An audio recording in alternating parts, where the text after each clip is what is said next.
it's Shane Kanto, your Wasteland Reviewer. Welcome to the Wasteland Retrospective here on the SPDM Crew podcasting network. And this is my weekly show where my guests and I each pick a film related in some shape or form. And hopefully by the end of this episode, you have two films to go check out.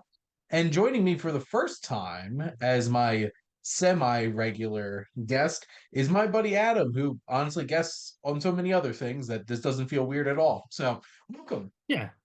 Uh, Thanks for inviting me on. It's an honor for you to want me here to begin with. So yeah, no, it's a pleasure.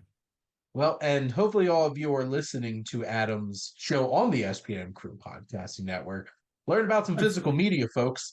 So there you go. Mm, But what we're going to be talking about today is a couple of British sci-fi alien flicks from the mm. early 2010s. We have Attack the Block and The World's End. So let's A get great started double with Attack. feature. Yep. Let's start with Attack the Block. A teen gang in South London defend their block from an alien invasion. Simple enough. And it's only an Mm. hour and 28 minutes. But Adam, what are your general thoughts on Attack the Block? Justice for Pogo. General thoughts. Poor Pogo. Yeah, look, I think this is one of the most underrated comedy horror gems of Mhm. this century, I would say, because I think American movies get the broader publicity. This is a great little British film. It's very funny. It has great creature design. Very Mhm. simplistic in reality, but also when they get close, there's some complicated stuff. Really positive character development as well. Mhm. It's got really good characters. You've got some really funny lines if you can understand the accents. So you might want some subtitles. It's really intense. It's thrilling. It's really got so much going for it. It's a bit of a star-making vehicle for John Boyega and Jodie Whittaker as well. Mhm. And yeah, it's just, I don't know. It's kind of like this instant. Sorry, not instant. I don't know what I'm talking about. These aliens kind of represent some type of cosmic karma for these kids. And we'll probably get into the details of the plot as we go along. But Mhm. yeah, it's just a nice, fun, funny, thrilling little ride. Sorry, that seemed to be such a ramble, but that's where No, we're at. That's this how from I writer talk. director Joe Cornish, who Mm, definitely is in like that same kind of vein of like coming out of like British comedy, like Edgar Wright, having worked with Edgar Wright, hmm worked on some screenplays with him. And this film has that like fun, like dark sense of humor to go along with all the genre blending that it's doing. Yeah, yeah. these aliens are like bearish, but Yes. kind of like hellscape bears with like weird teeth and stuff like that. Glowy teeth. There's Yeah, yeah. it's such a And strange design, but it's so perfect for like because mm, this is not a big budgeted film, so like they probably didn't have a ton of money to make these overly complicated, but like they're unique enough where it's just like they stand out, and they're also terrifying. So like, yeah, they are. They're vicious. It's a good little, not really a twist, but it provides their motives of why they're attacking these people as well. I like that little reveal later on. Like this, mhm, they're not just mindlessly trying to attack. There's a reason why they're doing what they're doing. But yeah, there's a line in it where one of the kids says I can't remember his cousin's name, but he goes, "Oh, these are blacker than my cousin Eddie or something, whatever." It's just funny. There's so many funny lines in this. well, and you have this group of kids led by John Boyega, which obviously pre-Star Wars, and really like he is so charismatic. You know from the start he's the leader of this Yeah, group yeah, yeah. because he has the personality, he has the presence. And these are a bunch of kids up to no good. And they come hmm into conflict with Jodie Whittaker's character becoming Doctor Who. And Yes, yeah. just the tensions that are like with like the racial and classist tensions that are like Yeah. underneath this all causing hmm this conflict, and then the grander alien conflict forces them to get the hell over it. And hmm the quieter moments where like John Boyega's character realizes more about Jodie Whittaker's character and realizing like Mm. maybe they're not that much different. Yep. and her Yep. realizing that maybe they're not that much different. And Hmm. it does good character development, like you mentioned, and seeing how they grow with this. There's fun characters like, you could throw Nick Frost in anything Yeah. Yeah. Yeah. and Yeah. just get so much fun out of him. And we'll talk more about Nick Yeah. Frost in a minute. But We will. he just fits so perfectly as like a veteran comedy um presence in this film to kind of anchor things down. It's thrilling. It's really well shot. It has a lot Hmm. of personality and like a visceral feel to it. And it's a lean movie. Like this isn't even 90 minutes. And Yeah. you're in, you're out. It efficiently and effectively develops themes and ideas and characters. And before you know it, it's like you just had a fun time. Yeah. Absolutely. It does zip by really quick. It's really engaging from I mean, pretty much the opening scene is when they mug Jodie Yeah. Whittaker's character. And then there's so I'm going to say a meteorite lands on that car and destroys it, and then it just all boils off from there, and it just goes along at a cracking pace. And there's so many little great cutaways along the way as well. Like, I mean, this I don't know if this is going off a bit off from the tangent, but you've got the one of the gang gets trapped in the wheelie bin, in the skip Mm. bin, whatever you guys, I don't know what you guys call it in America, but then that alien's outside hunting him down. You got the two little kid characters who are wannabe gangsters who just add that little bit of comic relief, not deliberate comic relief probably all the time, but just keep adding to this story. Like it's deep and it's also has depth. I know that makes sense in my head. It might not make sense coming across.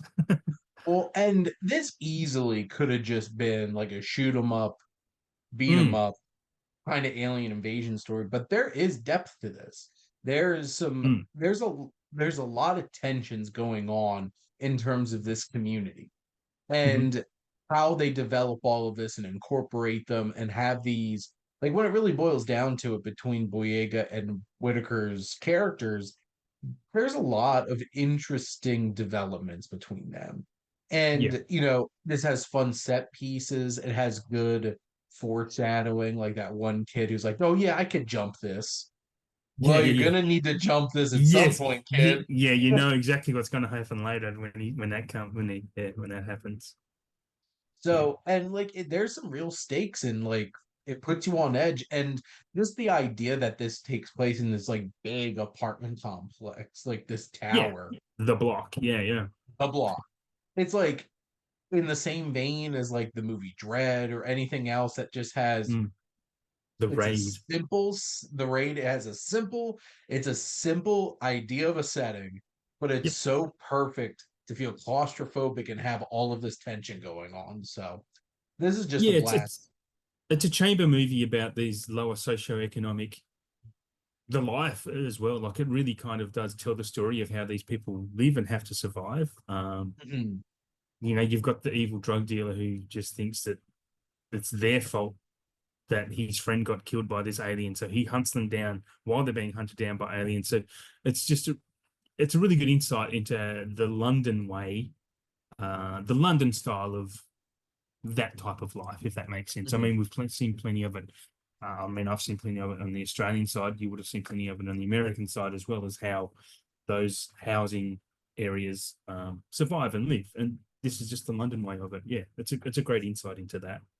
Yeah, it has a very authentic and real perspective on you Mm, understand this community by the end of yeah. this film. And if you're able to accomplish that, that's something special. Mm, yeah, But yeah. Adam, do you have definitely. anything else to add about the Attack the Block?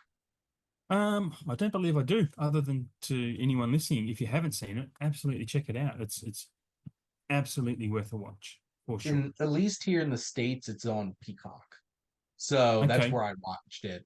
And then I wound up buying the Blu-ray because this is like Yeah, yeah, the yeah. Good. second time I had watched it. I'm like, well, I might as well buy it. I've watched it multiple times that I've Yeah, enjoyed it. So it's worth owning. It's worth watching multiple times because yeah. it is that type of quality. Yeah, some great And comedy in here. yeah, there's a lot of great laughs and it balances all the genres well. And Hmm. now taken from the inner city of London to a quiet little town out in the New country, Haven. New Haven. We have The World's End, which is the final flavor of the Cornetto trilogy from Edgar Wright. This Mhm. film is written by Edgar Wright and Simon Pegg, starring Simon Pegg, Nick Frost, Martin Freeman, Eddie Marson, Patty Considine, Rosamund Pike, and some Mm. fun other like Pierce Brosnan and Bill Nighy and Yeah. David Bradley. But this film Oh, Bradley's focuses. great. What do you think I have a straw for? I told you not to ask me that. Five friends who reunite in an attempt to top their epic pub crawl from 20 years earlier unwittingly become humanity's only hope for survival. Mm. So if you don't know, this is an adaptation, homage, satire of Invasion of the Body Snatchers. Mhm. Mhm. And there's really great adaptations of the story, and I think this is one of them. It's Yeah. very different tonally, obviously, than with Donald Yes. Yeah. Pleasance Yeah. Yeah. trying to Yeah. suck your Yeah. soul out. But Yeah. Adam, what are your general thoughts on The World's End? Yeah, this is a great movie, and this is probably the third time I had seen it, and it's still the lesser of the trilogy for me. But I was shocked when I was telling a mate I was going to watch this and record this show, and he said, "Oh, The World's End, I think that's Edgar Wright's best film, full stop, best film." And I was like, "That's a hot take." And he goes, "Yeah, I know." Um, Well, but you're going to hear that hot take in a minute, but keep oh, going, Adam. really? Okay, well, I want to know why it's his best film, because I don't look. I always had problems with the third act, but this watch I come to appreciate a little bit more, that third act. I still have my issues, which I don't know if I'm going to be able to verbalize. It just doesn't vibe with me as well. I look, and in saying that though, I still really, really love this film, like this film, almost love it. I think it's great. It's very funny. I love that opening narration, for example, with Simon Pegg just narrating, but then all of a sudden he's in the circle of Mm-mm. what do you call those circles? Um, support group.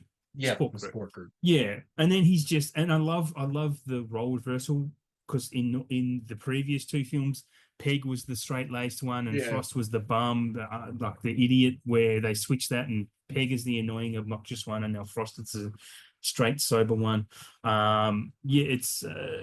Look, I think it's a great film from another, again, character standpoint. Like Gary King, who is Simon Pegg, he's shown he's hasn't changed or grown up. They make that very obvious from the start with subtle clues. He's still got that old car. He's still got that cassette tape that his friends gave him. Oh, where did you find that? It was in the player. It was in the cassette. It's the same Just one.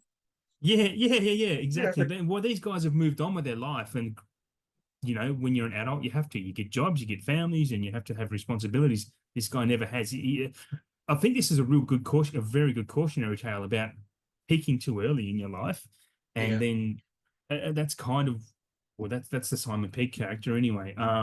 But yeah, I mean, I think it's also a very obvious film from an Edgar Wright perspective that he was raised on action comedies. Like action comedies were Mm. his jam, and he spills it out, and even in Hot Fuzz and Shaun of the Dead, it's very much his bread and butter and what he loves to pay homage to. But yeah, no, great film. Still a great Well, film. and I think it's because like obviously I think the vast majority of people when you talk about Edgar Wright will gravitate to Cornetto's trilogy because like Yeah. obviously there's Scott Pilgrim fans out there, um, but Mm. like I think it really depends on like what your flavor is to Yeah, keep yeah, yeah, yeah. keep using Yeah. this. And I'm a huge sci-fi fan. I Hmm. love how this navigates that classic Invasion of the Body Snatchers story. I also think this is his most mature film thematically. Yes. Yeah, yeah, And yeah. I think that's one of the things that resonates the most with me Good point. is Yep. that this is dealing with some heavy stuff. Mm. Like, and I think the reveal of what's really going on with Gary King sheds a whole entire different kind of light on the whole entire film and really recontextualizes his behavior and all of it. And it's heartbreaking. And because Yeah, it is. like like on some level it's like you kind of hate him because Yeah, he's an he's a obnoxious shit. asshole. Yeah, Yeah. yeah, yeah. Yeah. but this is a broken person. And that realization with and how they keep hitting at his wrists and stuff like that throughout the film, and you finally come to realize like what's really been going on. Hmm. And this has one of the best, like, this is a film that I wish that you could watch with no context at all, having no Mm. idea what it Oh is, yeah. what's it about, because that bathroom scene would be the wildest thing in a movie ever if you didn't know where this movie was going. But like Well, to be obviously, like honest, when I first watched it, that's exactly what happened to me. oh, Because I was watching, because you've got zombies, then you've got the cops, which is the blue, then you've got the green. I'm like, what's going to be green in this? And then obviously aliens, little green aliens. But and yeah, when he's in that and he rips that guy's head, and then there's all the blue blood, and then it's the robot, and I'm like, holy shit, what's going on we have here? we have blood on our hands. We have blood on our hands. Would have been better if it was green blood, though. That would have been a better touch, in my opinion. But it also happens very quick in the movie. It's only just over half an hour into the film that this is revealed, and then the Mhm. rest of the film happens. Normally, that type of stuff happens way later. Like Edgar Wright does really well at not bearing the lead, and I'm probably taking this off track a bit, but that even comes down to some of his foreshadowing, which is immediately his foreshadowing is immediately paid off. Like Yeah. in that very same opening scene, all the guys come in after Simon Pegg's just ripped the head off this teenage robot, and he's on the floor, and then they go, well, let's get a wriggle on, and then all of a sudden this thing starts wriggling on the floor. And then there's another part later on where it's like nothing can come between me and Gary King, and then those robot twins immediately come straight between them and start that Yeah. fight. Like that foreshadowing normally pays off well down the track, but Edgar Wright does it very quickly, almost instantly, pretty much. And that's kind of what happens with this film. I think like the robot reveal probably wouldn't have happened until later down the track, but he allows the characters to grow and develop through that chaos. Well, and you have obviously you have his style really coming into its own here. Mm. Like obviously Shaun of the Dead was like the first exploration of what if I gave away the whole entire plot of the movie Yeah, yeah, yeah, yeah, yeah. in the opening Subtly, very subtly. subtly. Yeah, And his whole like they literally do give yeah, away all the major plot points in this movie yep. within that first story because it all happens again, Mm. just ever so slightly different. Yeah, yeah, And yeah, that's the fun of it. And you have his visual gags, like the we'll take 5 beers, it's like 4 beers in a water. What? And then the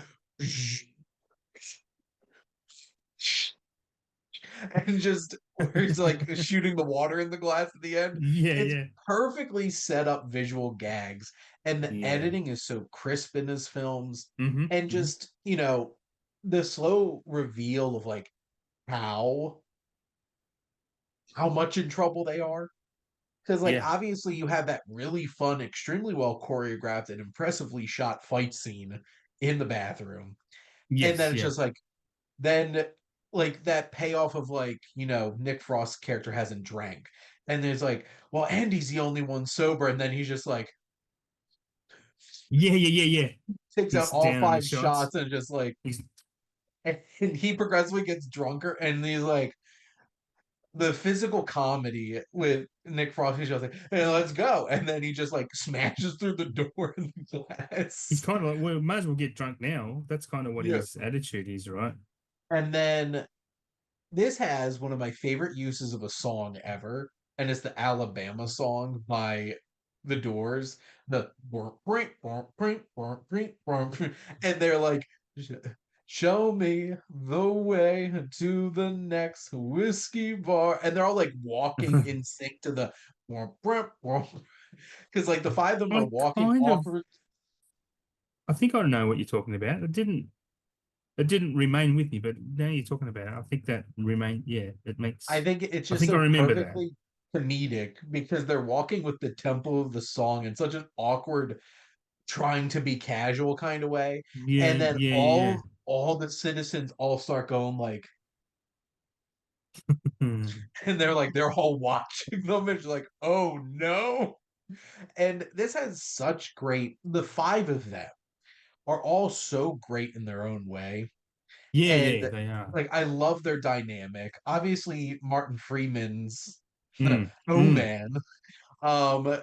It just progressively gets more frustrated with them because one, Gary wants to sleep with his sister, Mm. and then Yeah, yeah, there keeps calling him oh man, and he absolutely hates it. yeah. And even like how his scar comes into play as something important is interesting. Yes, And yes. you have Eddie Marson's character who's been bullied and belittled his whole Mm. entire life, and that bully, like that, Yeah, not growing past that costs him in yeah, the end. And yeah. I just love the dynamic between Gary and Andy, and there's some heavy stuff that happened between them. Absolutely, there is. Yeah. And the foreshadowing of how he sees everyone and like, and Andy's coming. Mm. And it builds that mystery of like what the hell happened. And then it's revealed and like that's some heavy stuff. Um, Mm. like Rosamund Pike, Yep. her character's not like Sam by a Yeah. big piece. She's She's just just kind kind of of there. there. Yeah. But I do love one. David Bradley is absolutely Oh, hilarious. dude, so good. Basil. He's like, there's just that, there's that scene, yeah, where Basil meets me and he's like, um, he says the empties, don't ask me what happens to them. Why? What happens to them? I told you not to ask me that. And then in the very final scene where they're in the world's end and something about the empties, and you can hear him shout from the background, I I told you told not her to not ask to that. ask. It's so good. Michael Smiley, the Reverend, which Mm. don't worry, I have my secret code. I'd like to buy some drugs. And even like Pierce Brosnan, who like his character is Yeah. really not used more than just like it's Pierce Brosnan looking really cool with some great facial hair. But like Yeah, yeah, yeah. I unabashedly think, and it's such a small role, but I really mean this. This has one of the best voice performances that I absolutely love of Bill Nye as Mm. the alien, like overlord or whatever he is, Yeah, yeah, yeah, and him progressively getting more frustrated with yeah. them. Yeah. Because they're arguing back with him, yeah. And then he's just like, oh, well, if just, Yeah. it's just that whole scene where he's just like screaming at them after a Yeah. while. It's like, well, how many did you get?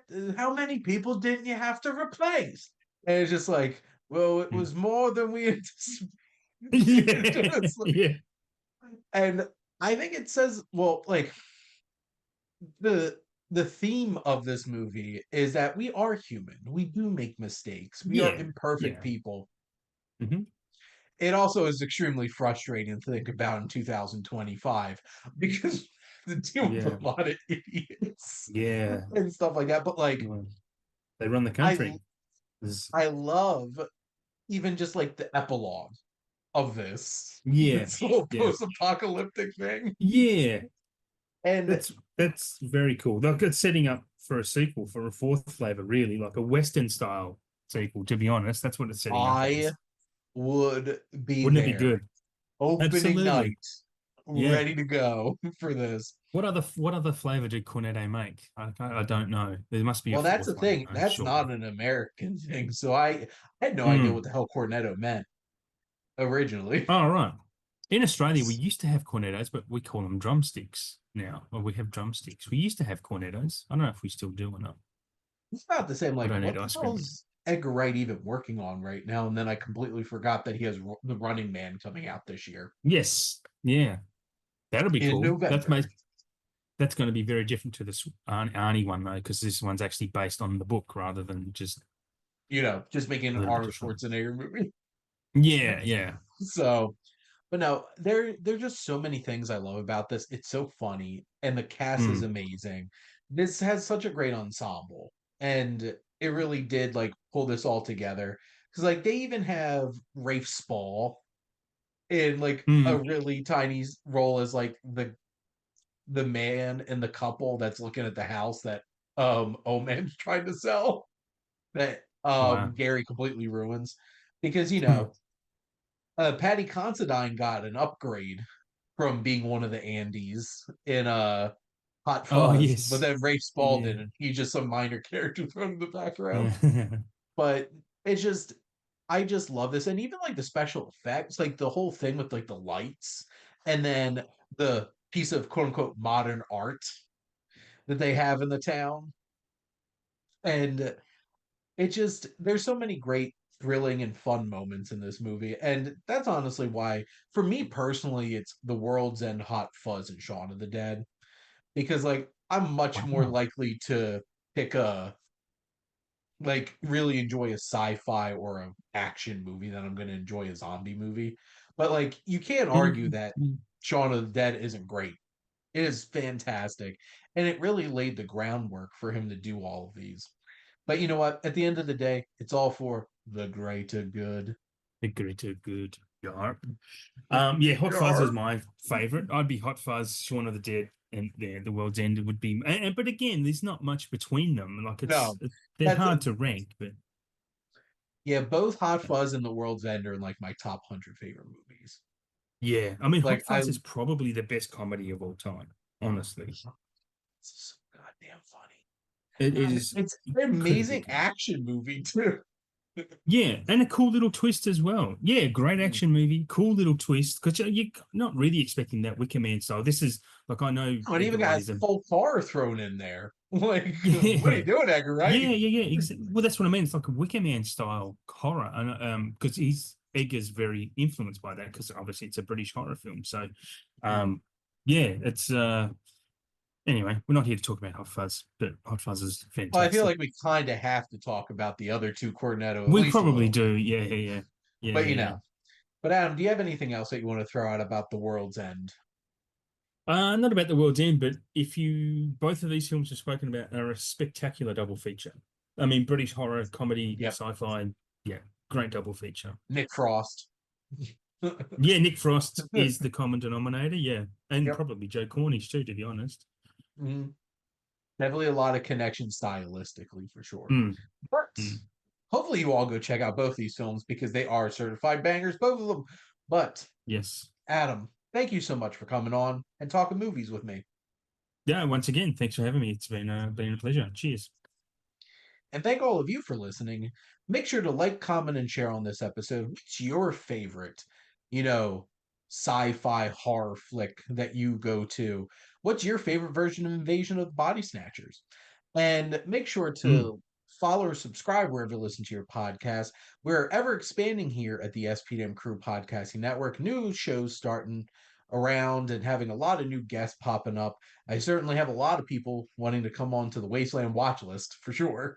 But also, if you like our logo, go check it out. And also check out HiFlyer Creative. They do a lot of great work. And if you need any digital marketing work, check them out. But most importantly, thank all of you for listening and supporting the Wasteland Retrospective here on the SPDM Crew Podcasting Network.